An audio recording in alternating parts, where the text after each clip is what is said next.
अब हम देखते हैं एंड गेट। एंड गेट का प्रतीक चिन्ह इस प्रकार होता है, एक डी की तरह से बनाया जाता है, याद करना आसान है। एंड में लास्ट में डी है तो उसको डी के शेप का हम लोग दर्शाते हैं। ए और बी, यहाँ पर दो निवेशी सिग्नल लिए गए जिसका आउटपुट ए है। अब इसका बुलियन व्यंजक बताते हैं। इसका बुलियन व्यंजक होता है y बराबर a डॉट बी। ये भी याद करना आसान है, लास्ट में एंड में डी है, दिखाते भी डी से है, डी फॉर डॉट होता है यानी कि गुणन। तो यहाँ पर हम लोग a डॉट बी से लिखते हैं, इसको b से दर्शाया जाता है, यानी कि इसको a डॉट बी से दर्शाया जाता है। अब इसकी सत्यता सारणी बनाते हैं। सत्यता सारणी बनाएंगे, फिर पॉसिबल कॉम्बिनेशन लेते हैं निवेशी सिग्नलों का। यहाँ पे इस प्रकार हम ए और बी दो निवेशी इनपुट लिए, या तो ये कॉम्बिनेशन होगा 0 0 या 1 0 या 0 1 या 1 1, या तो दोनों लो होंगे या दोनों हाई होंगे या दोनों में से कोई एक हाई होगा। अब आउटपुट कैसा होगा, इस आउटपुट को समझने के लिए हम वही स्विच डायग्राम बनाते हैं जिससे आसानी से समझ में आ जाए और जिसको हम याद भी रख सकें। और दूसरा, वास्तविक में इसमें लगा होता है डायोड, तो जितने सिग्नल उतना डायोड। यहाँ पे दो निवेशी सिग्नल, तो दो डायोड की सहायता से मैं आपको इसका सर्किट बता रही हूँ। यहाँ पे दो डायोड इस प्रकार लगे रहते हैं। इसका एन वाला सिरा जो है ना वो बैटरी की तरफ रहेगा, मतलब वो निवेशी इनपुट की तरफ रहेगा दोनों में ही। तो यहाँ पे D1 और D2 दो डायोड हैं जिसको निवेशी सिग्नल की तरफ लगा दिया गया है। P और Q दो टर्मिनल है बैटरी के, P उच्च विभव पर और Q निम्न विभव पर, और Y आउटपुट यहाँ पे प्राप्त हो रहा है। लेकिन स्विच जब इसमें जोड़ते हैं तो दोनों स्विच को हम यहाँ पर श्रेणी क्रम में जोड़ते हैं। और वाले में समांतर में जोड़े थे, एंड वाले में हम उसको श्रेणी में जोड़ेंगे और उसकी सहायता से, और इन दोनों को हम एक बल्ब की सहायता से बैटरी से जोड़ देंगे। ये बल्ब से जोड़ दिए, बल्ब तभी जलेगा जब सर्किट कंप्लीट होगा। अब इसके ट्रूथ टेबल में देखते हैं, हमने दोनों इनपुट को 0 लिया है, यानी दोनों लो सिग्नल लिया, या बोल सकते हैं दोनों ही स्विच ओपन हैं। अब ये दोनों स्विच ओपन होंगे तो क्या ये बैटरी से धारा प्रवाहित होगी बल्ब में? यहाँ पर बैटरी से धारा प्रवाहित नहीं होगी और ये बल्ब नहीं जलेगा। नहीं जल रहा है, ऑफ है, तो आउटपुट में हम लिखेंगे 0। अब हम स्विच ए को जोड़ देते हैं। स्विच ए को जोड़ा क्योंकि हमने ए बराबर 1 लिया है। स्विच ए को भी जोड़ेंगे, धारा ए से तो प्रवाहित होगी लेकिन बी में जाके रुक जाएगी। अब जब धारा बी में रुक जाती है तो बल्ब तक नहीं पहुँचेगी और ये बल्ब तभी भी नहीं जलेगा। तब हम लिखेंगे 1 0 का 0। वैसे ही अब हम बी को क्लोज करते हैं, ए को ओपन करते हैं। बी क्लोज है, ए ओपन है, अभी भी यहाँ पर धारा प्रवाहित नहीं होगी और ये बल्ब नहीं जलेगा, तो यहाँ पर आउटपुट मिलेगा 0। अब दोनों को 1 1 लेते हैं, यानी कि दोनों स्विच यहाँ पर क्लोज कर देते हैं। दोनों ही स्विच बंद कर देते हैं, क्लोज कर देते हैं, तो धारा प्रवाहित होगी और ये बल्ब जलने लगेगा, इसलिए आउटपुट में हम लिखेंगे 1। तो इस प्रकार इसकी सत्यता सारणी में हम देखें तो 0 0 का 0, 1 0 का 0, 0 1 का 0 और 1 1 का 1 मिलेगा। यदि डायोड से हम समझना चाहें जो वास्तविक परिपथ होता है, तो यहाँ पर दोनों डायोड में एन वाला हिस्सा ये बैटरी की तरफ था, मतलब निवेशी सिग्नल की तरफ था। अब हम इसमें डायोड D1 और D2 यानी ए और बी दोनों टर्मिनल को हम इस बैटरी के Q से जोड़ते हैं, यानी कि ऋणात्मक विभव से जोड़ते हैं, क्योंकि दोनों को हमको लो इनपुट देना है, 0 और 0 देना है। इस कंडीशन में क्या होगा, एन वाला हिस्सा एन से जुड़ा है, यहाँ भी डायोड D2 का एन वाला हिस्सा बैटरी के नेगेटिव टर्मिनल से जुड़ा है, तो ये दोनों ही डायोड फॉरवर्ड बायस में आ जाएंगे। फॉरवर्ड बायस में ये दोनों ही डायोड वर्किंग होंगे, जिसके कारण यहाँ पर यदि हम देखें तो जो प्रतिरोध लगाया गया है इसके अक्रॉस विभव का पतन होने लगेगा, और जो बिंदु C है वो पृथ्वी के सापेक्ष शून्य विभव पे, निम्न विभव पे आ जाएगी, या फिर हम बोल सकते हैं कि इसमें लो विभव, निम्न विभव प्राप्त होगा। और यही निम्न विभव हमको कहाँ मिलेगा, Y आउटपुट में। तो जब हम 0 और 0 देते हैं डायोड D1 और D2 को, तो ये आउटपुट में 0 देता है। अब यदि हम दोनों में से किसी भी एक डायोड को यदि हम 0 से कनेक्ट करते हैं, जैसे कि यहाँ पर हमने B को कनेक्ट किया है, B पॉइंट को Q से कनेक्ट किया है और A वाला वो P से है और जो B वाला हिस्सा है वो Q से है। तो यहाँ पर जब कोई डायोड अग्र अभिनति में होगा तो कंडक्ट करेगा। यहाँ पर डायोड B ये कंडक्टिंग स्टेट में है, मतलब ये परिपथ को पूर्ण कर रहा है, और जो A है वो रिवर्स बायस में चला गया है पश्च अभिनति में, तो ये काम नहीं करेगा। तो यहाँ पर कोई भी डायोड काम करे, ये परिपथ के थ्रू हम देखें तो इस प्रतिरोध में विभव का पतन होगा, जिसके कारण बिंदु C पृथ्वी के सापेक्ष निम्न विभव में आ जाएगी और इसको हम लोग शून्य मानेंगे और यहाँ पर आउटपुट में हमको शून्य प्राप्त होगा। निम्न विभव का मतलब शून्य से लेते हैं।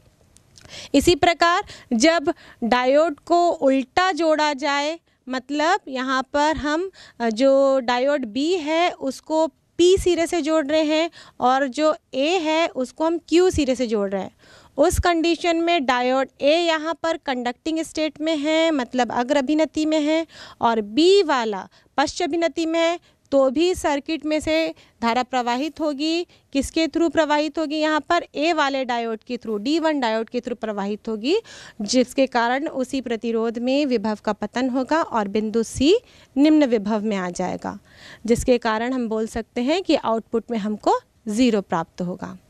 जब दोनों ही डायोड उच्च विभव से यानी कि P टर्मिनल से जोड़े जाएंगे, इसका मतलब डायोड का N वाला रीजन बैटरी के प्लस वाले सिरे से जुड़ा है, तो दोनों डायोड यहाँ पर नॉन वर्किंग कंडीशन में हो जाएंगे और तब उस कंडीशन में यहाँ परिपथ में कोई धारा प्रवाहित नहीं होगी और जो यहाँ पर विभव अंतर लगाया गया है बैटरी की सहायता से 5 वोल्ट, वो कहाँ प्रदर्शित होगा? वो इस C जगह पर प्रदर्शित होगा, क्योंकि C अब धनात्मक विभव पे है पृथ्वी के तुलना में, और इसीलिए यहाँ पर आउटपुट y बराबर 1 प्राप्त होगा।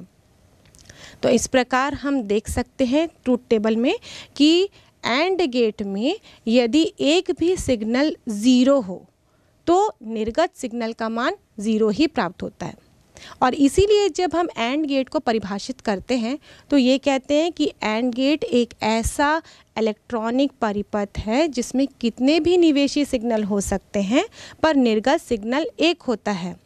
और वो निर्गत सिग्नल किस प्रकार काम करता है? ये निवेशी सिग्नल के निम्न या फिर बोल सकते हैं निवेशी सिग्नल के 0 पर आधारित होता है। आउटपुट का मान तब 0 होता है जब कोई भी एक निवेशी सिग्नल 0 हो। दोनों होंगे तो हो गई, लेकिन इनमें से कोई भी निवेशी सिग्नल यदि 0 हो गया तो आउटपुट सिग्नल भी 0 होगा। यदि 4 निवेशी सिग्नल हैं और उनमें से 3 1 हैं और 1 0 है तो आउटपुट 0 ही प्राप्त होगा। तो इसका आउटपुट का शून्य मान निवेशी सिग्नल के शून्य मान पर निर्भर करता है। तीसरे प्रकार का मूलभूत गेट है नॉट गेट, जिसका लॉजिकल चिन्ह है, प्रतीक है। इस प्रकार से एक ट्रायंगल बनाया जाता है और उसके सामने एक बबल दर्शाया जाता है और इसका बूलियन व्यंजक है y बराबर a बार। बार का मतलब बता चुके हैं, उल्टा, निगेशन, कॉम्प्लीमेंट नहीं, ठीक है। अब इसकी सत्यता सारणी देखेंगे। इसमें केवल एक ही निवेशी सिग्नल है और जिसके संगत केवल एक ही निर्गत सिग्नल है। तो सत्यता सारणी में पॉसिबल कॉम्बिनेशन क्या होगा? एक है तो उसका कॉम्बिनेशन तो होगा ही नहीं, उसमें केवल 2 ही निर्गत और निवेशी सिग्नल के बीच में संबंध हो सकते हैं। या तो a बराबर होगा 0 यानी कि लो सिग्नल, या तो फिर a बराबर होगा 1 यानी कि हाई सिग्नल। अब आउटपुट में क्या प्राप्त होगा ये देखते हैं हम। तो इसके लिए पहले स्विच डायग्राम बना लेते हैं। इसमें केवल एक ही स्विच होगा क्योंकि एक ही इनपुट है। जब इस स्विच को इस बैटरी के साथ हम लोग इस टाइप से जोड़ते हैं, मतलब बल्ब के साथ हम समांतर क्रम में जोड़ेंगे, और उसके बाद देखते हैं कि सत्यता सारणी किस प्रकार बनेगी। जब यहाँ से हम देखें इस स्विच को ओपन रखा गया यानी कि a बराबर 0 है, ओपन स्विच मतलब 0। अब क्या धारा इस स्विच में से प्रवाहित होगी? नहीं। अब ये बैटरी से निकलने वाली धारा इस बल्ब के थ्रू प्रवाहित होते हुए बैटरी के नेगेटिव टर्मिनल में पहुंचेगी और सर्किट कंप्लीट हो जाएगा। जिसके कारण ये बल्ब जलने लगेगा। और बल्ब जल रहा है, इसका मतलब हम वहाँ पर लिखेंगे ऑन। तो 0 के संगत आउटपुट क्या होगा? 1 होगा। और वैसे ही यदि हम स्विच को बंद कर दें, मतलब A बराबर 1 ले रहे हैं, स्विच यहाँ पर क्लोज है, उस कंडीशन में जो धारा है वो A से प्रवाहित हो जाएगी, या हम ये कह सकते हैं फिर जो धारा है वो वहाँ तक पहुँचेगी नहीं, यहाँ पे शॉर्ट सर्किटिंग की कंडीशन आ जाएगी और सारी धारा कहाँ से प्रवाहित हो जाएगी? इस स्विच से प्रवाहित हो जाएगी और ये बल्ब नहीं जलेगा। बल्ब नहीं जल रहा है, इसका मतलब वहाँ पर हम लिखेंगे 0। तो 0 का 1 होगा और 1 का 0 होगा। वास्तव में इसका जो इलेक्ट्रॉनिक परिपथ होता है वो कुछ इस प्रकार होता है। इसमें डायोड नहीं बल्कि इसमें लगा होता है एक ट्रांजिस्टर। ट्रांजिस्टर 2 प्रकार के होते हैं, पीएनपी और एनपीएन।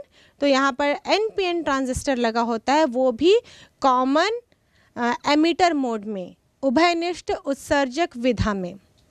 तो इसका सर्किट इस प्रकार होगा। एक एनपीएन ट्रांजिस्टर है जो कि उभयनिष्ठ उत्सर्जक विधा में सर्किट में जोड़ा गया।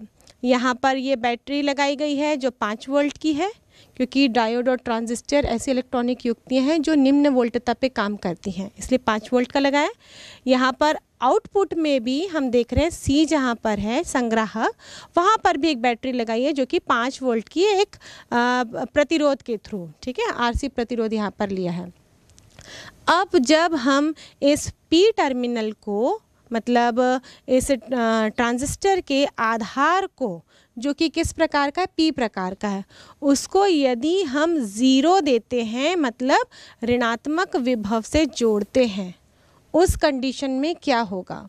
हम जानते हैं कि जो उत्सर्जक और आधार संधि है वो फॉरवर्ड बायस में होनी चाहिए और संग्राहक वाली संधि वो रिवर्स बायस में होनी चाहिए। तो P को जब हम ऋणात्मक टर्मिनल से जोड़ रहे हैं इस बैटरी के, तो वो कौन सी विधा में आ जाएगी ये संधि? वो हो जाएगी रिवर्स बायसिंग में।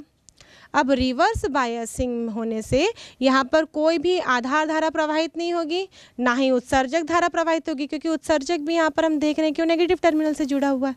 तो यहाँ पर ना ही आधार धारा प्रवाहित होगी, ना ही उत्सर्जक धारा और ना ही कोई संग्राहक धारा। इसीलिए जो यहाँ पर बैटरी लगाई गई है C से जुड़ी हुई है इस प्रतिरोध के थ्रू, वो पूरा वोल्टेज कहाँ मिलेगा? हमको आउटपुट में प्राप्त हो जाएगा। इसलिए 0 से जोड़ने पर, यानी कि ऋणात्मक विभव देने पर हमको जो आउटपुट है वो उच्च प्राप्त होगा। इसलिए 0 का उल्टा हम देखते हैं यहाँ पर 1।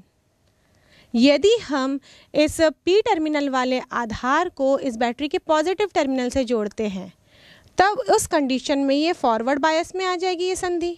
और संग्राहक वाली संधि यहाँ पर देखें तो N वाला हिस्सा यहाँ पर हम देख रहे हैं कि इसके थ्रू पृथ्वीकृत है, इसलिए ये रिवर्स यहाँ पर हम देखें तो जो उत्सर्जक आधार संधि है वो फॉरवर्ड बायस में आ जाएगी। और फॉरवर्ड बायस में आने के कारण अभी जो ट्रांजिस्टर होगा ये वर्किंग कंडीशन में आ जाएगा। और जब ट्रांजिस्टर वर्किंग कंडीशन में आ जाएगा, जो प्रतिरोध हमने C के साथ जोड़ा है उस प्रतिरोध के सिरों के मध्य इस विभव का पतन होने लगेगा। और विभव का यदि पतन होगा तो ये वाला जो टर्मिनल है C, वो पृथ्वी के तुलना में ऋणात्मक विभव पे या निम्न विभव पर पहुंच जाएगा। और निम्न विभव पर पहुंचेगा तो हम यहाँ पर आउटपुट का मान 0 लिखेंगे। इसका मतलब जब हमने इस आधार P को जोड़ा, जिसको हम लोग A टर्मिनल मान रहे हैं, A को जोड़ा धनात्मक सिरे से बैटरी के, तो आउटपुट प्राप्त हुआ 0। और जब ऋणात्मक से जोड़ा यानी कि 0 दिया तो आउटपुट प्राप्त होगा 1।